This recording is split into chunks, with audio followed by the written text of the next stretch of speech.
Hi there, I'm Eggfur, and some good news because Mojang has finally brought shulker shell farming to the Bedrock Edition of the game in the 1.18.30.22 beta.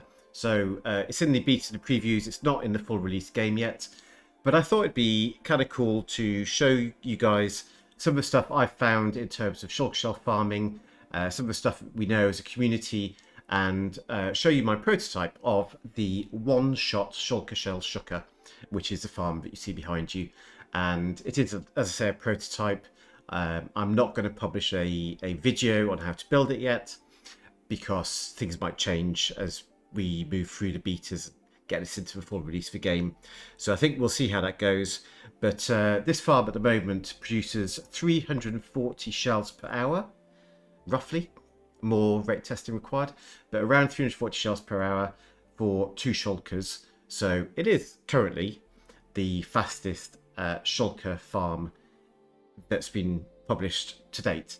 Now, obviously, it's really, really early days, and this farm is bigger and more complicated than other farms like this one here that you can see from Tertar.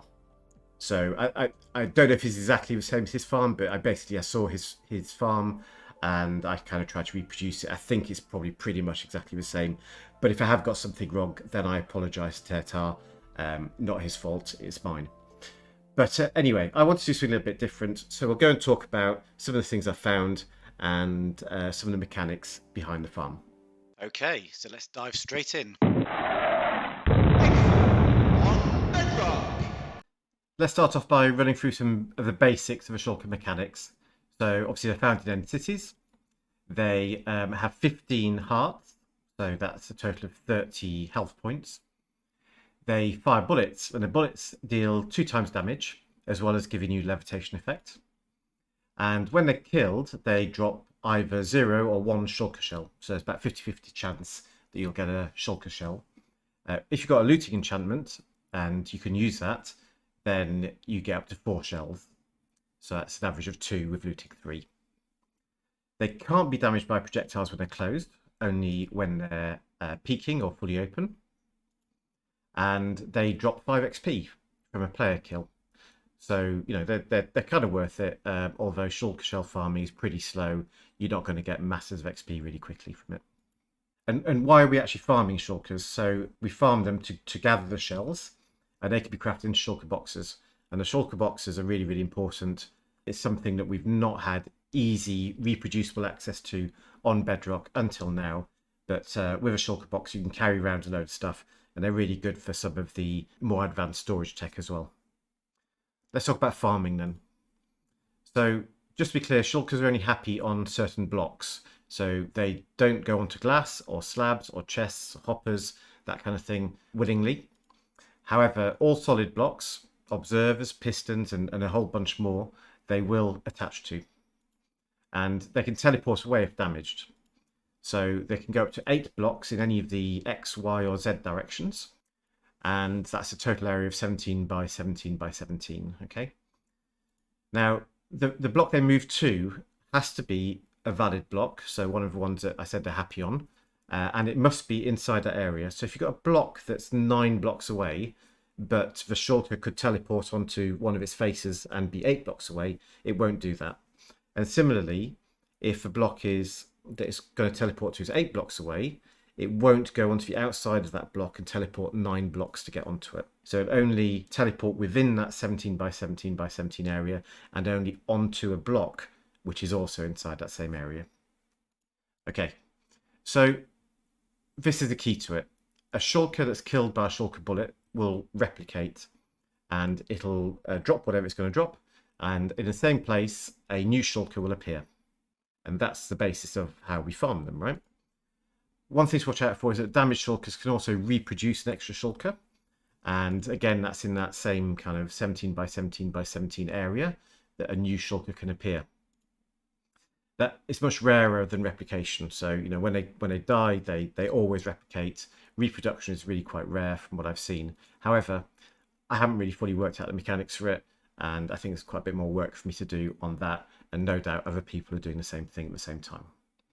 But the key for us when we're building a farm is we need to make sure that there are no blocks the shulker can move to, unless that's what we want to happen. Okay, and in the farm I've got, and I'm going to show you, I actually don't want the shulker to move, so I need to make sure that everything is spawn proofed from a shulker perspective. The first thing I did when I started to design this farm, or indeed play around with shulker reproduction at all, was to try and work out a layout. So typically what we want to do is ensure that a shulker is hit by another shulker bullet, and to make sure that that happens, we want the shulker to be aggroed. And one thing I played around with was the idea of having a shulker on the side of a block here, and a snow golem sitting above it. And the snow golem will fire snowballs actually at the shulker, like so. And then it opens up and is aggroed, and that's good because it will then start firing shulker bullets. Now, what you might notice is those shulker bullets don't appear anywhere, but we're seeing explosions. And what I noticed was that in this specific layout with a slab above a block here, that the shulker bullet seems to get fired into the block and then peeks out the bottom there. And that peeking out the bottom is actually a real shulker bullet, which can cause harm. So you can see that I've got a villager under there. They actually get hit by that shulker bullet that's inside the block and float off, which is pretty cool. Except for the villagers, I guess. But anyway, we don't want a villager there, we want a shulker there. So that's what we do, put a shulker here. It will also get damaged whenever it peeks open, and that is the basis of the farm that you see over there. And it's pretty unusual because most farms are based on two shulkers hitting each other, and mine is based on a single shulker firing bullets and the other one getting hit. And there we saw it drop a shulker shell and reproduce itself. Okay, so I want to show you a couple more interesting things with this layout. If I can place a snow block with a honey block like that, and then you can see the shulker bullet actually getting fired into here, and the trail kind of peeking out the bottom, which is what causes damage to this shulker whenever it peeks open.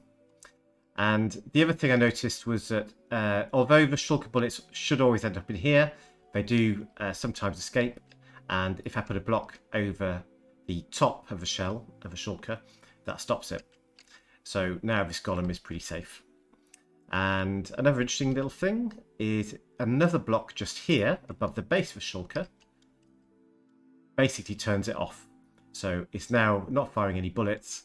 And as soon as I move that block, if the shulker below is partially open, it gets damaged straight away. Okay. So that's pretty cool. We've got a good way of turning on and off damage to the shulker below. And that's really important for this farm because only one shulker is ever getting damaged, rather than the current designs which are out there where two shulkers get damaged. And therefore we need to make sure that the shulker dies quicker than in those farms, or else you're going to get less rates. So what we're doing is we are aggroing this shulker using a snow golem here. When it opens up, it presses this pressure plate, and we can detect that with this circuit over here. And what it does is this observer up here fires, comes along the top here, and it fires this trapdoor trident killer. So I've not used trapdoor trident killers on my channel before. They can be a little bit flaky, which is why I've kind of shied away from them.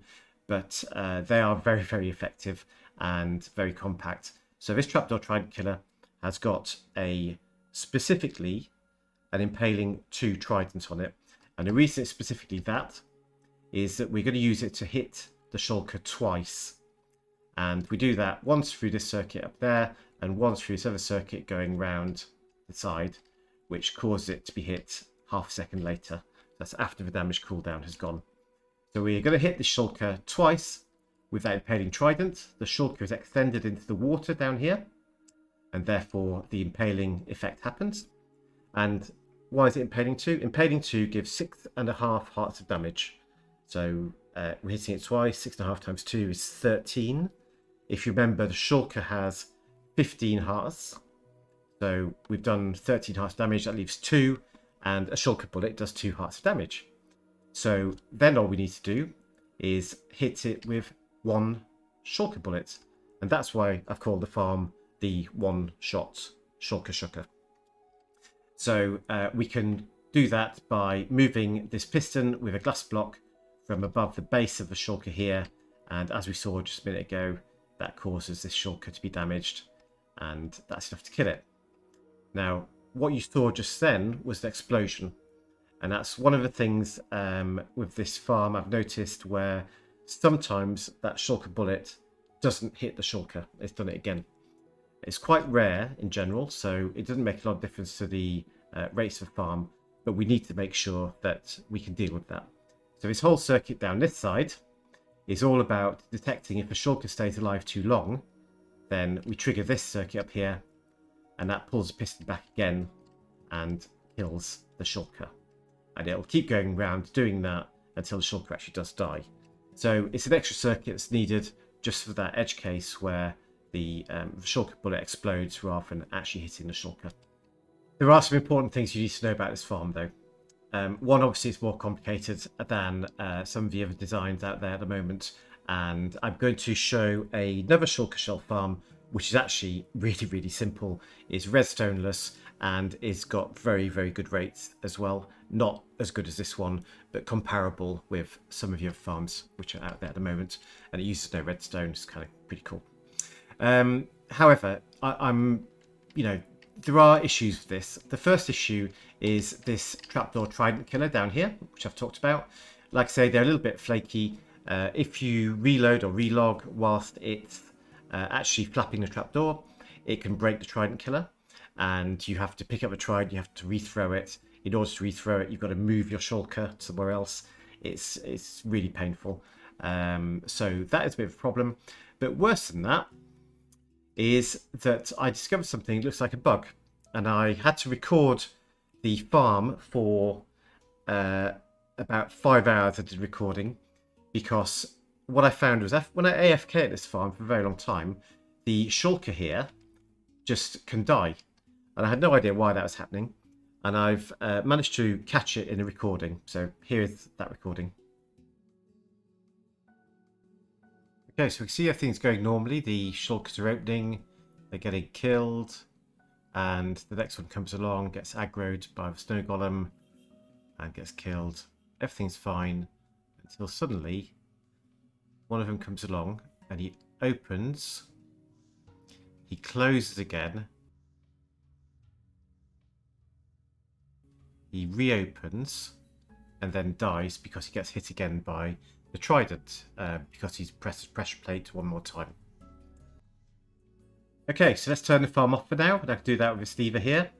And all that does is it basically lifts up this trapdoor, which stops the snow golem from aggroing this shulker here, and therefore you didn't press pressure plate, and nothing happens with the farm. So that is now off. But yeah, unfortunately, because of that bug, this farm is not one that I can publish at the moment. It's not one that would be reliable. It does take, sometimes hours before it breaks, but that's not good enough. There's no way that you'd want to actually lose your shulker in a shulker farm, because they're pretty hard to get hold of at the moment. So, I just don't think it's the right thing to do. What I will do, though, is I'll be publishing a different, much simpler farm in the next couple of days, which I hope will be very useful for anyone who just wants something that's very straightforward to build and put together, but still pretty efficient. Okay, so until then, I'll say goodbye. Bye-bye.